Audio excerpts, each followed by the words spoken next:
ஒரு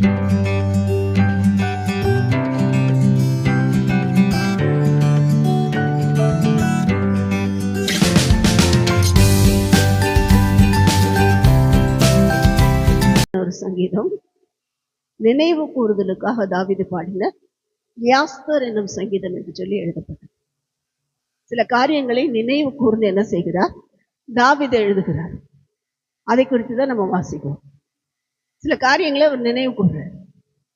இந்த போராட்டங்கள், பிரச்சனைகள், அவருக்கு வந்த தோல்விகள் எல்லாவற்றையும் நினைவு கூர்ந்து அது நிமித்தம் இந்த சங்கீதத்தை எழுதுனதாக நம்ம வாசிக்கிறோம்.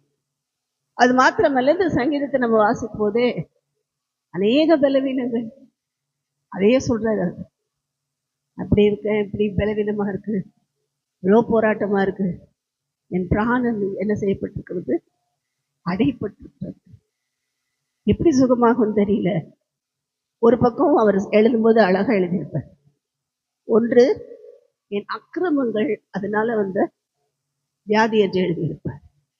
இன்னொரு பகுதியில் எழுதும்போது பொல்லாதவர்கள் கொடுக்கிற போராட்டத்தினால் வருகிற பாதைகள் என்று சொல்லி எழுதியிருப்பார்.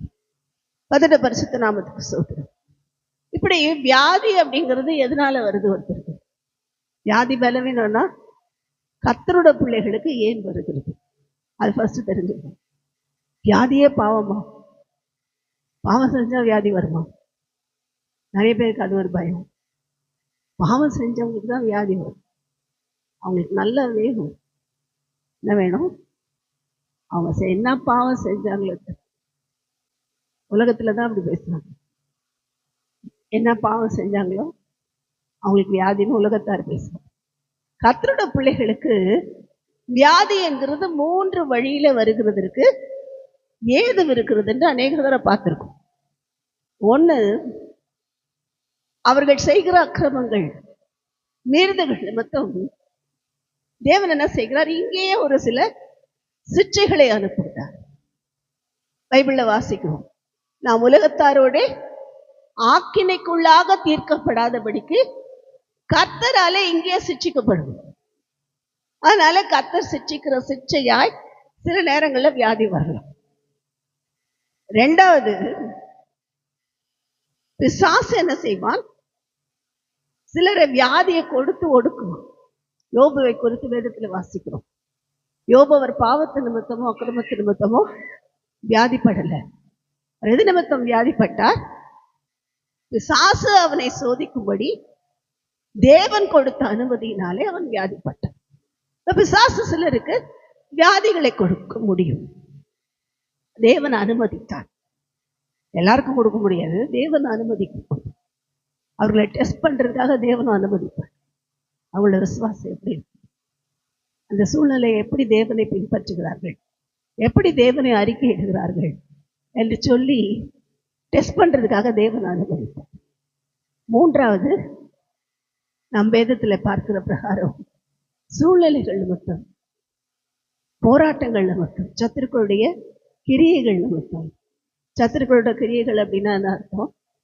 சிலர் செய்கிற மந்திரவாதங்களா இருக்கலாம், சிலர் செய்கிற தந்திரங்களா இருக்கலாம். வியாதி வர்றதுக்கு தந்திரம் கூட போதும்.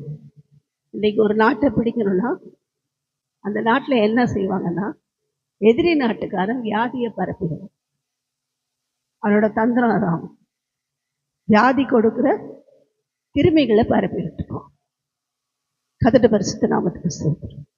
அது பரவ ஆரம்பிச்சிருச்சுன்னா என்ன ஆகும்னா, அது நிமித்தம் வியாதியில அநேகர் மரித்து போவார்கள். இப்போ இருக்கிற ட்ரெண்ட் அதுதான். ஒரு நாட்டை அழிக்கணும்னு நினைச்சிட்டா ஜனங்களை அழிக்கணும். ஜனங்களை அழிக்கணும்னா வியாதியை பரப்பணும். வியாதி பரவணும்னா அநேகர் மரித்து போனாங்கன்னா அந்த தேசத்தை ஈஸியாக பிடித்து விடலாம். அதனால என்ன செய்வார்கள்? அது அவர்களை இன்னைக்கு பார்த்தீங்கன்னா அதெல்லாம் நமக்கு வேண்டி தெரியாது. பாய்சனஸ் கிருமிகளை ஒருத்தருக்குள்ள புகுத்துகிறதுக்குன்னே கொசுக்கள் தயாரிக்கப்படுகின்றன. கர்த்தருடைய பரிசுத்த நாமத்துக்கு ஸ்தோத்திரம். நம்ம எத்தனையோ காரியம் பார்க்கிறோம். வியாதியை இது பண்றதுக்கு எத்தனையோ விதமான ஜந்துக்களை எல்லாம் பார்க்கிறோம். எல்லாத்தையும் அழிச்சிடுறாங்க. குருவி காணா போயிடுது. ஒன்றும் பண்ணாத பாவம், குருவி இல்லாமல் போயிடுச்சு. நம்முடைய அந்த நெட் கனெக்ஷனால் 5G 3G 4G எல்லா ஜியும் வந்து என்ன பண்ணிடுச்சு, ஃபுல்லாக குருவிகள் எல்லாம் காலி பண்ணுது, பறவைகளை காலி பண்ணுது. ஆனால் இது கொசுக்களை யாராவது காலி பண்ண முடியாது. என்னதான் அவங்க இது பண்ணாலும், ஆல் நைட்டு குட் நைட்டு எல்லா நைட்டு வச்சாலும், ஆல் அவுட் வச்சாலும், கதட்டு பரிசுத்த நாமத்துக்கு சொல்லுது, கொசுக்களை காலி பண்ண முடியாது. அமெரிக்கன்ஸ் என்ன பண்ணியிருக்காங்கன்னா, அது வந்து சிப்பில் இயங்குகிற கொசுக்களையே தயாரிச்சு அது என்ன செய்து வியாதி அவர்களுக்குள் ஒரு தரம் கடிச்சா போதும். அவங்களுக்கு வியாதி வந்து மறிக்க மாட்டாங்க, ஆனால் அவர்களோட சூழ்நிலை ஒன்றும் இல்லாமல் போகும். அப்படிப்பட்ட வியாதிகளை பரப்புகிற காரியங்களை என்ன செய்கிறார்கள், செய்கிறார். காரணம் இந்த நாட்டை ஒன்றும் இல்லாமக்கன்னா வியாதி பரப்பும். இல்லைன்னா அவங்களுடைய பணத்தை எல்லாம் திருடணும், இல்லைன்னா அங்கே இருக்கிறதான அரசியல்வாதிகளை விலைக்குவாங்க. இதுதான் இன்னைக்கு தந்துடும். இப்போ எப்படியெல்லாம் வியாதி வருது, சத்துரு வியாதியை கொடுக்க முடியுமானா முடியும், தேவன் அனுமதித்தார். நாமே வியாதியை பெற்றுக்கொள்ள முடியுமானா முடியும். நாம் செய்கிற அக்கிரமங்கள்னாலே பாவங்கள். நான் அடிக்கடி சொல்லியிருக்கிறேன், கர்த்தரோட பிள்ளைகளுக்கு ஏன் வியாதி வருதுன்னா, பாதி நேரம் டயத்துக்கு சாப்பிட்றது இல்லை, பாதி நேரம் டயத்துக்கு தூங்க முடியறது இல்லை. கொஞ்சம் உடம்பு நல்லா இல்லாமல் இருந்தப்போ கரெக்டாக 10 o'clock தூங்குறது, திரும்ப பழைய கதை. நம்ம ஊழியத்துக்கு போனோம், வெளியே போனோம்னா 2 மணி, இது 2 மணிக்கு வந்து கதட்ட பரிசுத்த நாமத்துக்கு. இப்போ என்ன ஆகுறது, தூங்க முடியல. தூங்கக்கூடாதுன்னு நினைக்கல, ஆனால் முடியல. இப்போ இன்னைக்கு எல்லாம் எங்களுக்கு டயர்டாக தான் இருக்கும். நீங்கள் எல்லாம் அப்படி போனீங்கன்னா நாங்கள் தூங்கிடுவோம். கதட்ட பரிசுத்த நாமத்துக்கு சொல்லுவோம். காரணம் என்ன, ரெஸ்ட்லெஸ்ஸாக ஓடுறதுனால. நம்ம நாமே எதுலேயோ ஒரு வேலை ஊழியம் செய்கிறவங்க தான் இல்லை, வீட்டு வேலை செய்கிறவங்க கூட ரெஸ்ட்லெஸ்ஸாக செஞ்சுக்கிட்டே இருந்தால் வியாதி பலவீனங்கள் தாக்கும். சரியான சாப்பாடு சாப்பிட்ற முறையில் மாற்றத்தை நாமே வச்சுக்கிட்டோம்னா பிரச்சனை. ஒவ்வொரு டைமிங்க்கு சாப்பிடணுன்னு இருக்கு, ஆண்டவர் கொடுத்துருக்காரு. அந்த டைமிங்க்கு கரெக்டாக சாப்பிடும். இதை தான் சாப்பிடணும்னு பைபிள் அழகாக சொல்லி கொடுக்கும். பைபிளில் எழுதியிருக்கிற நல்ல உணவுப் பொருட்களை சாப்பிட்டாலே போதும். கோதுமை, கண்மலையின் தேன், ஒலிவ எண்ணெய். ஒலிவ எண்ணெய் சாப்பிட்றவங்களுக்கு ஹார்ட் அட்டாக்கே வராது. அப்படியெல்லாம் என்ன செய்யலாம், நல்லதாக சாப்பிட்டாலே போதும். ஆனால் நம்ம எங்கே ஒலிவ எண்ணெய், எல்லாம் பீஸா பர்கர் ஃபுல்லாக தான், பப்ஸு சிப்ஸு பீஸா பர்கர், வேறு என்னென்ன பிடிக்குதோ ஃபுல்லாக க்ரீமி ஐட்டம்ஸ் தான். க்ரீமி கேக்ஸ், க்ரீமி என்னன்னே போடுறோம். ஒன்று ஐஸ்கிரீமாக இருக்கும், இல்லைன்னா க்ரீமி ஸ்நாக்ஸாக இருக்கும். கதட்ட பரிசுத்த நாமத்துக்கு சொல்லுவோம். இதெல்லாம் சாப்பிட்டு சின்ன வயசுலேயே சுகருங்க ஏன் வருது, நம்ம தான் வர வச்சுக்கணும். இருக்கிறதுல இன்னும் குண்டா இப்போ பார்த்தீங்கன்னா பாதி பிள்ளைகள், 100க்கு 70 பிள்ளைகள் குண்டாக தான் இருக்காங்க. சின்ன பிள்ளை, பெரிய ஆட்கள் போல குண்டா இருக்காங்க. காரணம் இந்த உணவு பழக்கம். இப்போ உணவு பழக்கங்கள் அது அக்கிரமம். தெரியுது தப்புன்னு. அங்கே பர்கர் சாப்பிட்றாங்கன்னா அவங்களுடைய சீதோஷ்ண நிலை வேற, அவங்களோட டெம்பரேச்சர் வேற.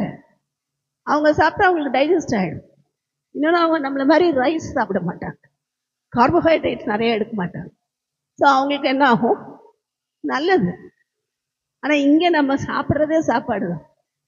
இதையும் சாப்பிட்டு அதையும் சாப்பிட்டு நம்ம சீதோஷ்ண நிலை வேற, எதிர்மறையான சீதோஷ்ண நிலை. அப்புறம் கடைசியில் வயிற்று ஒத்துக்கல, பிரச்சனை. அப்புறம் ஆண்டவரே என் வியாதியை நீர் பார்க்கிறீரா, ஒரே ஆண்டு வர வேற குறை. இப்போ இப்படியெல்லாம் நாம் செய்யாதபடிக்கு நமக்கு வருகிற வியாதியிலே நாம் தப்பித்து கொண்டு என்ன செய்ய வேண்டும், அக்கிரமங்களை முதல்ல நிற்கும். 2வது மீறுதல்கள். மீறுதல்கள்னா நான் எடுத்த சப்ஜெக்ட் வேற, என்னமா ஆவியானவர் இதை பேசிட்டு இருக்காரு. கதட்டு பரிசுத்த நாமத்துக்கு சொல்றேன். மீறுதல்கள் அப்படின்னா என்ன அர்த்தம்னா, நம்மளை மீறி கோவப்படும். நமக்கு தெரியும் அவன் கோவப்படுறது தப்பு, கோவப்படவே கூடாதுன்னு சொல்ல. பிள்ளைங்க தப்பு பண்றாங்க, கோவப்படலாம், 2 அடி கொடுத்து தப்பு இல்லை. மீறி கோவப்படுறது அது சும்மா ஏதாவது கேட்கும், போறியா இல்லையா, இவங்க பிஸியா இருக்கிறதுனால பிள்ளைகிட்ட ஓட்டு. நிறைய வீட்டுல சீரியல் பார்த்துக்கிட்டே பிள்ளை சாப்பாடு ஊட்டுமா சாப்பாடு ஊட்டுமா, அதை அவங்க சீரியலே பார்த்துட்டு இருப்பான். அது பிள்ளை சாப்பிட்டுதா சாப்பிடலையா, அது மேலே எங்கேயிலே செஞ்சு அப்புறம் அந்த பிள்ளை ஏதாவது கேட்டா அடி கொடுத்து கொஞ்ச நேரம் பார்க்க விட்றியா என்ன, இதெல்லாம் காரியம் என்ன? மீறுதல்கள். நம்மளுடைய பிசினஸ பிள்ளைங்க கிட்ட காமிக்கிறது, அவங்களுக்கு செய்ய வேண்டியதை செய்ய வேண்டிய நேரத்துல செய்யறது, இதெல்லாம் மீறுதல்கள். இப்ப மீறுதல்கள்னா தெரிஞ்சே கோவப்படுறது, நான் செய்யறது தப்பு, ஆனா என் மேலே நானே கோவப்படுறது, எல்லாருமே நானே என்ன பண்றது, என் கோபத்தை வெளிக்கொண்டு, இதெல்லாம் மீறுதல். இதனால என்ன வரும்னா high tension, hypertension, BP, sugar எல்லாம் வரும். கர்த்தருடைய பரிசுத்த நாமத்துக்கு ஸ்தோத்திரம். அப்ப இன்றைக்கு தேவன் நமக்கு சொல்லிக் கொடுக்கிற காரியம், என் அக்கிரமங்கள் என் மீறுதல்களை என்னை விட்டு நீக்கும்படி உத்தரவு. நான் விட ஏதுவா இருக்கிறேன் ஆண்டவரே, ஆனா சத்துரு பார்த்து சிரிப்பான். நான் விழுந்துட்டேன், வியாதியில படுத்துட்டோம், யார் சிரிப்பாங்க? சத்துருக்கள் சிரிப்பார்கள், கேலி பண்ணுவாங்க. அதுதான் தாவீது எழுதுகிறார், என் சத்துரு பார்த்து சிரிப்பான் ஆண்டவரே, அவர்கள் நிமித்தம் நீ நினைத்தார், அவர்கள் நிமித்தம் என்னை உயிர்ப்பியும் என்று எழுதும்போதுதான் வாசிக்கிறோம் 21, 22 வசனங்களை, 20, 21 வசனங்களை வாசி.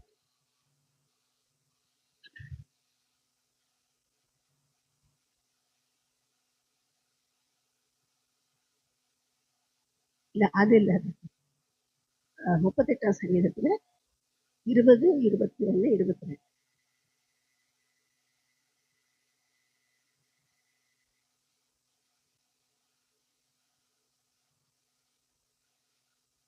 ஆமா, அடுத்த வசனம்.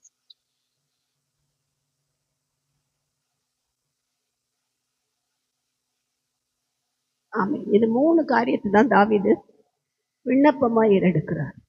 நான் நன்மையை பின்பற்றாங்க, நான் சாப்பிடுறது தப்பாதான் சாப்பிட்டேன், எனக்கு கொஞ்சம் அக்கிரமம் வந்துருச்சுதான், கொஞ்சம் மீறுதல் கூட எட்டி பார்த்துருச்சு, ஆனா ஒன்னே ஒன்று ஆண்டவரே, நான் நன்மையை தான் பின்பற்று, சிறுவேலின் தேவனாகி உண்மை பின்பற்று, நான் யாருக்கு தீமை நினைக்கல, நன்மைதான் செய்வேன், அந்த நன்மையை நிறைந்தருளி ஆண்டவரே எனக்கு உதவி செய், நன்மைக்கு தீமை செய்கிறவர்கள் மத்தியிலே நீர் எனக்கு உதவி செய்யும் என்று சொல்லி அவர் ஜெபிக்கிறார்.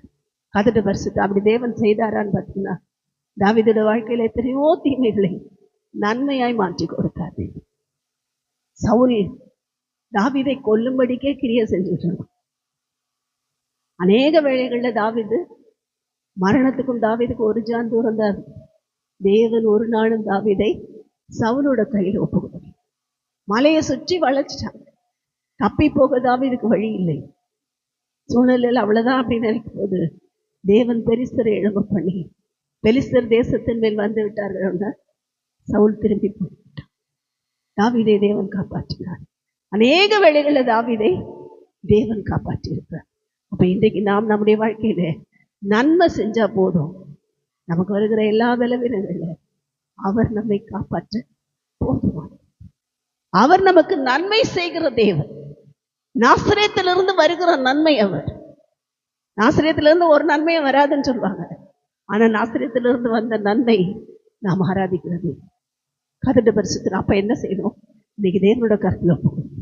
ஆண்டவரே, நான் நன்மையை பின்பற்றுறேன், எனக்கு தீமை வராதபடி காத்துக்கொள், எனக்கு சகாயம் என தீமை, என்னோட போராட்டங்கள் நீங்க எனக்கு உதவி செய்யும், சத்துருக்களை பார்த்து நகைக்காதபடி என் தலையை என்ன செய்யும், என்னையால் என்ன செய்யும், அபிஷேகம், என் பந்தியை என்ன செய்யும், சந்தோஷமாய் மாற்றும் என்று சொல்லி இந்த நாளில் ஒப்பு கொடுப்போம்.